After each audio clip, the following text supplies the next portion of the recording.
What if I told you there's a silent condition affecting hundreds of millions of people all over the world, and most of them have no idea they're even at risk? But here's the thing. What if the key to preventing it was way simpler and a lot more powerful than you ever thought? Let's dive in.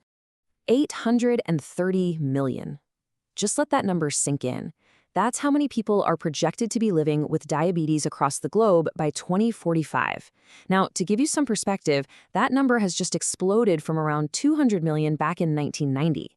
This isn't just some abstract statistic, it's a full-blown global health crisis.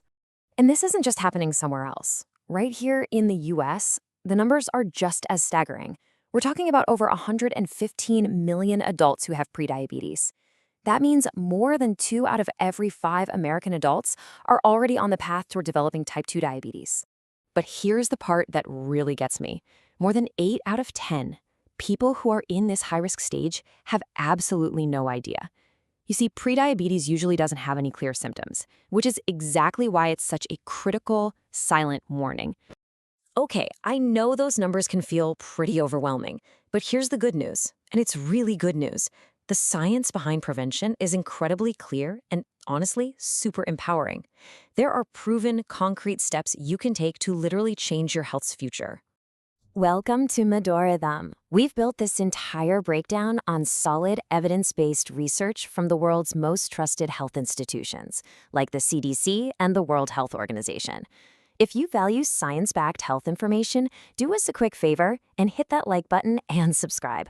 It really helps us keep this work going. All right, let's get into the nuts and bolts. To really understand this, we first need to look at what's actually happening inside the body. And it all boils down to one single, really important hormone. The core issue in type 2 diabetes is something called insulin resistance. Now, insulin is a hormone your pancreas makes. Its main job is to help the sugar, or glucose, that you get from food move into your cells so you can use it for energy. But with insulin resistance, that whole process starts to break down. Here's the simple way to picture it.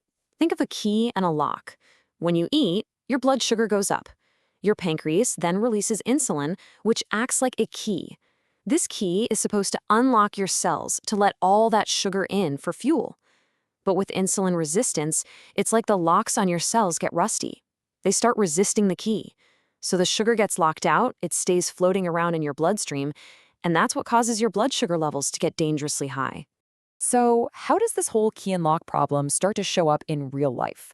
Well, understanding the risks and the warning signs is basically your first line of defense. Now, while anyone can develop type 2 diabetes, certain things definitely increase your risk. Things like being age 45 or older, carrying extra weight, having a family history of diabetes, or not being very physically active. Also, having a history of gestational diabetes during a pregnancy is a pretty strong indicator. Sometimes, your body might send out some signals, like being extra thirsty, having to go to the bathroom a lot, feeling tired all the time, or maybe even blurry vision. But, and this is so important, a lot of people with prediabetes or even early type 2 diabetes have no symptoms at all. You can feel totally fine while your risk is silently climbing. All right, now for what I think is the most important part of this whole discussion. The hard science that proves prevention isn't just some hopeful idea. It's a powerful, achievable reality. The huge breakthrough really came from a major study sponsored by the National Institutes of Health. It was called the Diabetes Prevention Program, or DPP for short. And this trial was designed to answer one massive question. Can we actually prevent or delay type 2 diabetes in people who are at high risk? The answer, it turns out, changed everything. And this chart, this shows the game-changing result. The study looked at 2 different approaches. One group took metformin, a common diabetes medication, and it reduced their risk by 31%. Pretty good. But then look at the group that went through a structured lifestyle change program. They reduced their risk by an incredible 58%. Just think about that. Simple structured lifestyle changes were nearly twice as effective as the leading medication.